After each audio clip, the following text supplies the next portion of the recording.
Eu sei que muita gente sofre com dores nas articulações, isso acaba interferindo no desempenho das atividades do dia a dia, né? Eu não estou falando do desempenho daquele atleta, do esportista, eu estou falando de você, dona de casa, que precisa fazer suas coisas, que precisa ir no mercado, que precisa arrumar aqui e ali. Difícil trabalhar assim, né? Às vezes até mesmo um jovem que precisa estudar com qualidade e aí tá com dor, não consegue nem se concentrar. Bom, além disso, quando essa dor é crônica, geralmente até o nosso humor muda, até o nosso semblante muda, né? Isso prejudica muito as relações sociais. Agora, fica calmo, porque hoje a gente vai aprender que essa dor pode ser intensificada ou amenizada através do que a gente come. Ó, sério? Os alimentos podem ser grandes vilões ou nossos aliados. Eu quero que ele seja meu aliado sempre, então eu estou super sedenta por esse assunto para aprender com a nossa convidada, que é a doutora Márcia Tornavoy, médica clínica, nutróloga e homeopata. Seja muito bem-vinda. Uma alegria poder trazer esse assunto aqui. E você sabe, doutora, que a gente tem um WhatsApp e a gente está formando uma família nesse WhatsApp, né? E a gente divulgou ainda há pouco este assunto e várias pessoas já mandaram perguntas, já querem saber, já estão participando. A alimentação, de fato, é um combustível, né? Então, tem essa relação porque a maioria dos alimentos que a gente come, eles viram uma rotina. Você acaba comendo sempre as mesmas coisas, sempre do mesmo jeito. Muitas vezes a gente tem relação afetiva com alguns alimentos. Ah, porque a minha mãe fazia. Ah, porque desde criança eu como isso, eu como aquilo. E as pessoas, às vezes, não têm algum tipo de relação, né? Não faz a relação da evolução de uma dor, de uma coisa crônica, com um alimento que também é crônico, que você sempre come. Né? Porque existem alimentos inflamatórios? Existem alimentos que são pró-inflamatórios. Mas isso para todos? Ou um alimento que não faz bem para mim, pode ser que para você não Olha, aconteça alguns nada? alimentos são considerados pró-inflamatórios para todos, que é o caso, por exemplo, do açúcar em excesso, que é o caso, por exemplo, dos grãos, né? Dos laticínios. Eles são pró-inflamatórios para todos. Obviamente que existem sensibilidades, né? Você tem o que a gente chama na medicina de polimorfismo, que são coisas individuais.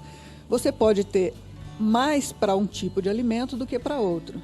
E mesmo assim, você não vai fazer relação, porque se cronicamente você se alimenta das mesmas coisas, cronicamente o seu corpo vai criando processo inflamatório contra aquilo. Essa inflamação, que a gente chama de inflamação silenciosa, é uma inflamação que é do corpo como um todo. O processo imunológico nosso, ele reage criando anticorpos contra o que vem de fora. Então, vamos supor, uma bactéria, um vírus, um fungo, é natural que o corpo vá criar anticorpos e vai deletar, matar aquilo.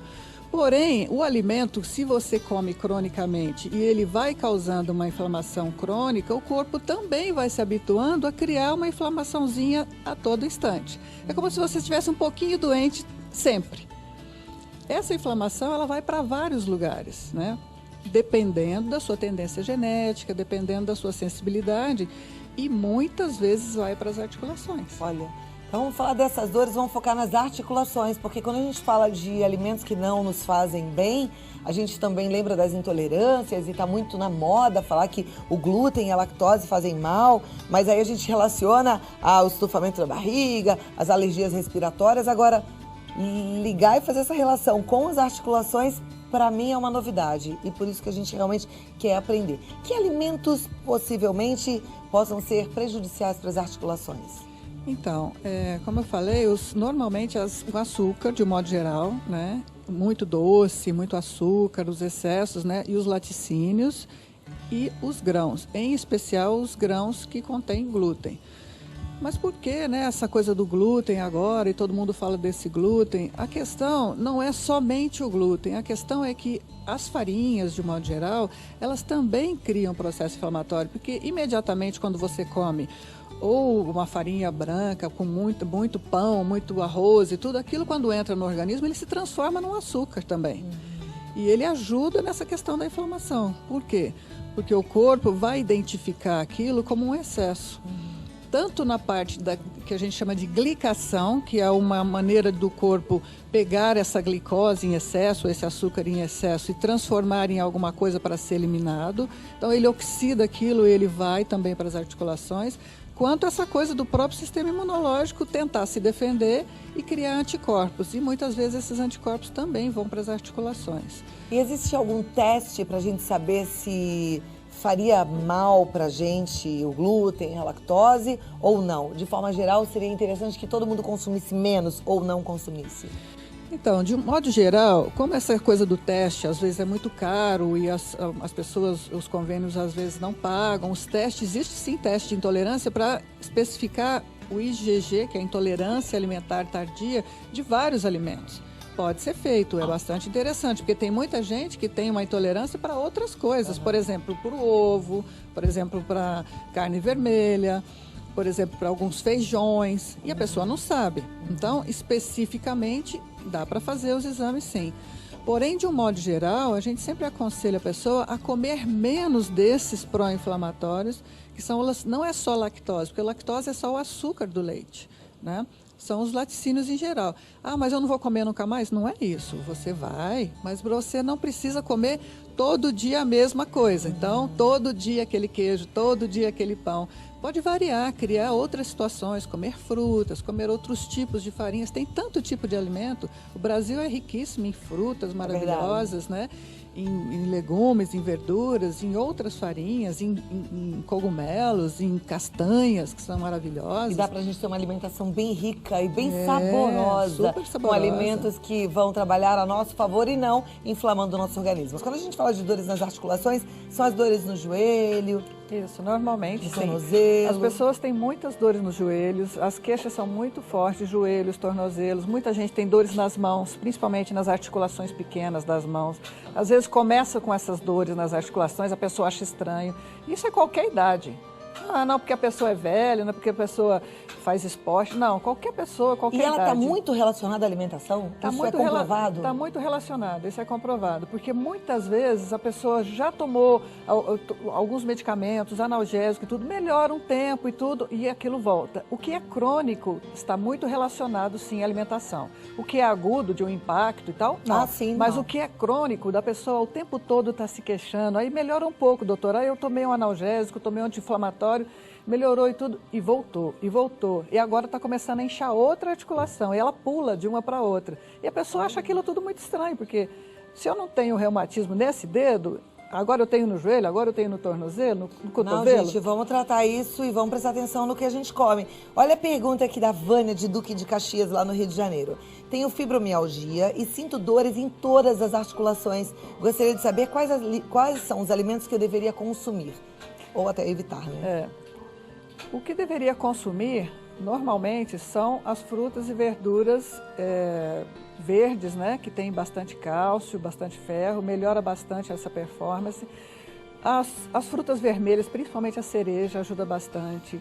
Alimentos como o kefir, alimentos como a curcuma, que é um tempero, que é maravilhoso, é anti-inflamatório. O gengibre é anti-inflamatório. O kefir é aquele leite fermentado que a gente faz em casa. É um iogurte que faz em casa. É um iogurte que faz em casa e aí uma amiga passa um pouquinho para outra para cultivar aqueles lactobacilos, né? Exatamente. Isso é uma coisa legal, é um costume que a gente deve valorizar, incentivar. Então, faça kefir em casa porque é maravilhoso. É maravilhoso. Né? Melhora muito a parte digestiva e quando você melhora a parte digestiva, você elimina muitas toxinas que são feitas no intestino e que acabam indo para o sangue e pioram as dores. A Melissa de São Paulo, ela quer saber se os agrotóxicos encontrados nas nossas frutas e legumes podem influenciar nesse processo inflamatório. Pode influenciar porque aumenta a toxicidade do corpo, né? E aumenta a atividade anti-inflamatória que o corpo tem que produzir. Então, com certeza sim. Então, lavar bem os alimentos antes de ou consumir alimentos orgânicos, né? Mas se você em casa conseguir lavar com bastante, com algum tipo de um iodo que você dilui um pouco na água, ou um pouco de aquele cloreto, hipoclorito também é bom para ajudar a limpar os alimentos. Sempre depois lavar com água corrente. Fazer a higienização. Fazer a higienização, correta, né? deixar de molho, depois lavar com água corrente, secar os alimentos. Se a gente puder consumir os orgânicos, melhor. Mas eles às vezes vêm mais caro. É legal que quanto mais a gente consumir, a tendência é que ele fique mais barato. Exatamente. Né? Porque tem a lei da demanda. Então, se a gente puder, eu acho que é uma boa escolha. É uma boa escolha, é um bom boa escolha, investimento. é uma escolha coletiva, é interessante. A pergunta agora que vem de uma telespectadora do município de Água Fria, que chama Dayan. Ela quer saber o seguinte, não necessariamente sobre as dores nas articulações, mas ela sente dor de cabeça quando não bebe café. Ela quer saber se isso tem uma relação, um fundamento científico. Tem relação, porque o café é vasodilatador e muita gente que está acostumada com a cafeína, quando não toma, sente dor de cabeça, porque ela tem vasoconstrição e isso causa dor de cabeça e às vezes até enxaqueca. E aí a Uyara de Batatais, ela também quer saber sobre a dor de cabeça, sobre a enxaqueca. Qual é o alimento bom para enxaqueca? Olha, a primeira coisa é não comer açúcar, porque a enxaqueca, assim, o açúcar e os leite, os laticínios, são os dois vilões de quem tem enxaqueca. Zerar açúcar. De preferência, açúcar e o laticínio. É tão difícil, né, gente? Eu adoro um docinho também, eu tenho também enxaqueca. Tá, mas é o que eu falei, porque se você zera do seu cotidiano, você pode comer nas exceções. Pois é, como é que eu vou fazer aqui com essas chefes que trazem esses bolos, essas delícias, né? Então, tem que melhorar o cotidiano. No seu dia a dia, na sua casa, evita. Não use o açúcar no dia a dia. Deixe para festa, deixe para experimentar um bolo realmente gostoso no nocivo, dia. Né? Isso. Sem contar que ele envelhece. Isso, no dia a dia. Evita no dia a dia. O cotidiano, você evitando no dia a dia, já ajuda bastante. Já é um bom caminho. A Marisa, ela quer saber quais são os alimentos que não devem ser consumidos para quem tem artrose. Olha, existem até vários livros que falam hoje, mas um dos mais recentes, escrito por um americano, que ele fala sem grão, sem dor, no grain, no pain. Então, os grãos, na verdade, são os grandes vilões das dores. Hoje, que cientificamente está sendo provado e tem muitos estudos que estão... É mesmo? Sim, então... Daí a gente está falando de todos os grãos, então eu vou incluir tudo? Em especial os grãos que contêm o glúten. Então é o feijão? Não. O feijão não? É o trigo, centeio, cevada. Então, peraí, trigo, centeio, então bom saber. Trigo, centeio, cevada e aveia. A aveia não tem glúten, mas ela tem um pouco de aveína. No Brasil ela é embalada no mesmo lugar. Então, pode consumir aveia? Pode, mas não no cotidiano. Então, trigo... Centeio e cevada, vamos evitar. A cervejinha, né, para quem tem aquela tendência da dor, não vai fazer bem. Esquece, até porque tem álcool, esquece também. Isso aí o álcool também é um grande vilão, né? E tem essa história de que cerveja é inofensiva, não é não, viu, gente? É na cervejinha que começa muitas vezes a doença séria, que é o alcoolismo, que é a doença. Né? A gente esqueceu de falar do álcool, que é bastante pró-inflamatório também, né? O álcool então, ajuda. Quem tem dores nas articulações, esquece o álcool. Bebida alcoólica. Aí, olha, a Sheila Maria de Jataí, Goiás, ela diz que tem alergia alimentar e intolerância e realmente tem a ver. Dores nas articulações. Eu tinha muita dor nos joelhos e nos ombros. Olha só. Então, provavelmente ela descobriu o que é que causava essa dor e ela melhorou, né? Tem uma aqui querendo falar do kefir. Ela fala assim, olha, uma boa pergunta. Elisângela de Salto. Cláudia, sobre o kefir. Mas o leite de kefir não vira inflamatório? Porque eu sou intolerante a leite. Boa pergunta. Então, o kefir, na verdade, ele é uma colônia de lactobacilos, né? Então, quando você cria a colônia, o objetivo é comer aquela colônia para que ela vá para o intestino. O que existe de lactose é consumido pela própria bactéria para que ela vire kefir. Tá. Então, quando você consome um lactobacillus como esse, por exemplo, não existe quase nada mais lá de lactose e proteína, porque a própria bactéria consumiu para que a colônia crescesse. E ela é benéfica. Perfeito, então vamos comer kefir. Olha lá, a nossa telespectadora Bernadette, de São Paulo, ela quer saber que outras farinhas deveriam ser evitadas. Pergunta também, e o iogurte é inflamatório? E a tapioca? Olha, por exemplo, a tapioca é uma farinha que não tem glúten, porém, ela tem um índice glicêmico alto. Quando você come muita, o pessoal acha, vou comer tapioca, não tem glúten, vou emagrecer. Negativo, não vai. Por quê? Porque ela também é calórica, também tem um índice glicêmico alto e também provoca um processo inflamatório. É aquilo que eu falei. Nada de ser xiita e comer sempre as mesmas coisas. Fazer alternância dos alimentos, inclusive da tapioca, né? Usar um dia tapioca, outro dia uma farinha de grão de bico, outro dia uma farinha de castanhas, outro dia a própria aveia, né? Pode ser usada, não diariamente, mas pode ser usada. Fazer as suas próprias panquecas durante a manhã, o café da manhã. Então aí respondendo sobre as farinhas, sobre a tapioca. E o iogurte é inflamatório? Sim, o que tem o leite, sim, porque a maioria deles tem leite. Então é preferível você tomar um kefir ou tomar os lactobacilos na forma mais concentrada, né?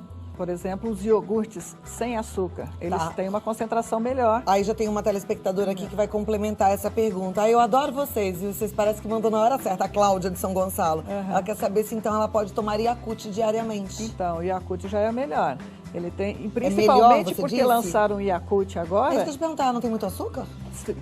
Lançaram agora um sem muito pouco açúcar, 40% menos. Sim, eu vou procurar isso é muito interessante, porque ele tem uma concentração grande de bactérias, que são benéficas, e hoje já tem uma concentração muito menor de açúcar, o que é muito interessante. Que ótimo! A gente não está fazendo propaganda do Yakult, não é patrocinador. Se o departamento comercial brigar comigo, sorry, mas isso aqui é prestação de serviço, né? Porque não tem outro lactobacilos fácil, de fácil acesso para a população. Kefir, por exemplo, só se a gente fizer em casa, não vende no supermercado. Não vende no supermercado. Lactobacilos que a gente manda manipular na farmácia de manipulação é caro. E hoje existem iogurtes de castanhas também, né? Existem iogurtes de coco, existem iogurtes de amêndoa, hoje já existe. Caríssimos. Um pouco mais caro, sim. O Yakult, pelo menos, ele é acessível. Isso. Lá fui eu. Fiz um monte de propaganda do Yakult aqui, mas tudo bem.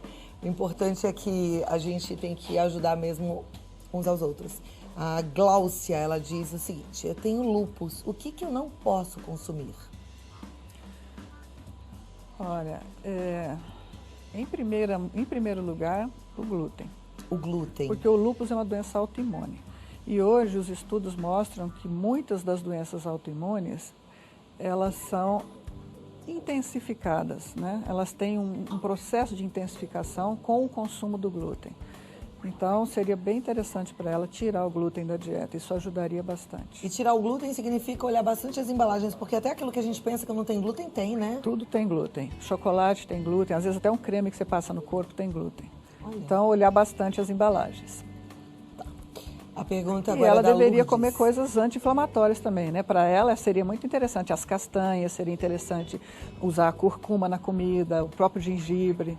Né? Vamos falar um pouquinho então desses alimentos anti-inflamatórios. Castanhas, de forma geral? De forma geral, tá? Cúrcuma? A curcuma, o gengibre, os cogumelos. Cogumelo, pode ser qualquer cogumelo? Qualquer cogumelo.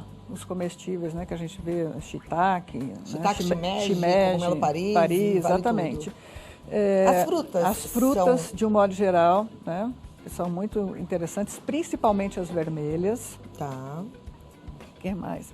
Lógico, os legumes, as verduras, isso é sempre anti-inflamatório. Tudo que você evita formar resíduos, né, que tem esses outros alimentos que têm resíduos que são pró-inflamatórios, que nós já falamos, elas são interessantes de consumir. Por exemplo, você fazer alternância dos alimentos, isso é muito importante. A água que você toma, né, aumentar o consumo de água, aumentar o consumo, por exemplo, de água de coco, né? O coco é bastante interessante porque é uma fruta que tem uma gordura interessante, ele tem fibra, ele tem anti-inflamatórios porque eles têm vários ácidos nele também. Se tratar bem, fazer boas escolhas na alimentação, isso é fundamental, É fundamental. Né? Não pode ser preguiçosa com a sua alimentação. Faz o seu suco, mistura as coisas boas. Às vezes você tem uma horta na tua casa e nem usa, exatamente, né? Faz seu suco de couve de manhã, que é bom. Manjericão, né? Usar as plantas, né? Os temperos, né? Alecrim. Usar coisas diferentes, não usar muito sal na comida, sal comum. Usa um sal melhor, né? Um sal do Himalaia, um sal de flor. Até porque a gente vai usar pouquinho sal, né? Tem gente que usar fala assim, sal do Himalaia é caro. Mas é para usar tão pouquinho de sal, porque a gente não precisa consumir tanto sal. Exatamente. Os alimentos têm um sabor próprio, a gente começa a perceber melhor quando a gente tira o sal, né? Exatamente. Fica muito bom. A Lua Barbosa. Lua, saudade de você também. Volta, vem fazer um artesanato bonito aqui. Ela diz assim: a minha irmã tem enxaqueca e o médico proibiu o chocolate. Mas e se for amargo, pode? A questão do chocolate, Não é nem por causa do cacau em si, é porque muitas vezes o chocolate vem com leite e vem com açúcar. Se ele for amargo, acima de 70%, 85%, ela pode consumir com moderação. Tá joia. A Maria de Januária, com moderação significa o quê? Uns 30 gramas por dia? No máximo. No máximo. Tá. A Maria de Januária, em Minas Gerais, ela diz: todas as vezes que tomo cerveja ou tomo suco de frutas cítricas, vem uma dor na barriga muito forte, acompanhando uma dor de cabeça. Depois vomito tudo aquilo que comi. Só assim alivia a dor. Sempre é assim. Então é melhor não fazer, né? É melhor não fazer. Até porque essa mistura, né, muitas vezes a cerveja ela tem glúten e tem álcool, né? É uma coisa que irrita o estômago, a mucosa intestinal. E os cítricos a gente sabe que também às vezes são irritantes, especialmente a laranja, né? Agora você imagina, a gente tem mais facilidade de ver o externo. Imagina se você tem um machucado e você vai irritando. Então, vai virar o que isso? Exatamente. A gente tem que pensar que internamente a coisa é mais ou menos assim também, né? Exatamente. Vai então, ficar irritando. São duas coisas irritativas e pelo visto a mucosa gástrica dela já está com um pouquinho de irritação e aí ela usa algum alimento irritativo, vai voltar tudo. Então, ó, pra você acabou essa história de fruta, suco de fruta cítrica e cerveja, esquece, viu? Agora a pergunta da Ana de São Paulo: quem tem a doença de Crohn pode comer esses alimentos aí todos? Eu acho que ela se refere às castanhas, aos iogurtes que são de castanhas também. A doença de Crohn é uma doença também de autoimune e ela tem um aspecto bastante pró-inflamatório do intestino. Ela vai criando um processo muito inflamatório. Então, em primeiro lugar, retirar aquilo que provoca as questões inflamatórias que nós já falamos aqui. Então, prestar muita atenção no que não comer, principalmente, né? E o resto, sim. Se ela, depois que ela consertou a flora intestinal dela, melhorou, né? Porque muitas vezes o médico vai auxiliar nesse processo, dando os nutrientes adequados, dando os lactobacilos adequados para ela tomar em forma de cápsula, né? Não precisa começar tomando kefir, nada disso. Muitas vezes a orientação do nutrólogo é que vai dizer o que a pessoa pode e deve comer para sair desse processo inflamatório e recuperar a mucosa. E aí depois sim, fazer uma dieta adequada, sem os pró-inflamatórios, ela vai poder sim comer as castanhas e tudo. Muito bom. A Vanessa, ela gostaria de saber por que ela fica com a barriga inchada todas as vezes que toma café com leite. Ela fala: outros derivados da leite, eu não fico com a barriga inchada. Então, essa é uma boa pergunta. O leite puro, muitas vezes, ele passa por vários processos de pasteurização e de introdução de alguns produtos inadequados e que ele acaba transformando o leite no produto mais inflamatório ainda. O queijo e o iogurte, muitas vezes eles já são fermentados. Então, boa parte da lactose e algumas proteínas no processo de feitura do queijo e do iogurte são quebrados. Então, a digestão é facilitada. Ao passo que se toma o leite puro, você está engolindo tudo aquilo, a lactose íntegra e as proteínas íntegras. Então, o seu intestino e a sua digestão vai ter que dar conta daquilo sozinho. E, às vezes, não acontece. Dá vômito, dá diarreia, dá intolerância, dá distensão. Mas no caso dela, quando ela bebe café com leite, é que a barriga dela fica... Então, é provavelmente por causa do leite. Por causa do leite. Mas quando ela toma leite sozinha, não fica. Não, ela falou que outros alimentos do leite, parece, né? Tá. Feitos de leite, eu entendi. Então, cada corpo também reage de um jeito, Exatamente. Né? Precisa ver se ela está usando açúcar, né? É importante a gente observar também e aprender um pouco o que é que o nosso corpo está querendo nos dizer. Exatamente. Né? Ai, tem tanta pergunta. Acabou o tempo mesmo? Oh, que dó. Mais uma. Tem como prevenir as dores nas articulações com plantas ou chás? A pergunta é do Denis Yankee, de Santa Rosa, no Rio Grande do Sul. Tem como prevenir. Eu acho que a grande prevenção é você fazer a alimentação adequada, como a gente já questionou bastante aqui, com relação às plantas, né? Usar bastante o que nós já falamos, a curcuma e o gengibre principalmente, que são bastante anti-inflamatórios. Usar muita planta para fazer os alimentos, né? Que são as salsinhas principalmente, a cebolinha, né? A salsinha ajuda bastante. Vale se colocar tudo de uma vez no suco? Olha, não é adequado o suco, porque o suco ele quebra as fibras, a menos que você engula o suco todo sem coar. Aí vale. Bater no liquidificador. Aí vale. Como eu faço? Bato minha couve, já coloco salsinha, já coloco gengibre. Sem coar. Porque Tá. se você Não, coar, não você como. tira a fibra fora e você vai estar consumindo muita frutose, que também não é bom. Aham. Então, se você engolir com as fibras e tudo, ok, porque as fibras vão ajudar no processo Não tem problema a digestivo. mistura de tudo isso Não tem junto. problema a mistura. Tá joia. Aprendemos, mas queremos mais. Então volta logo, tá bom? Ok, obrigada. Doutora Márcia Tornavoy, ela tem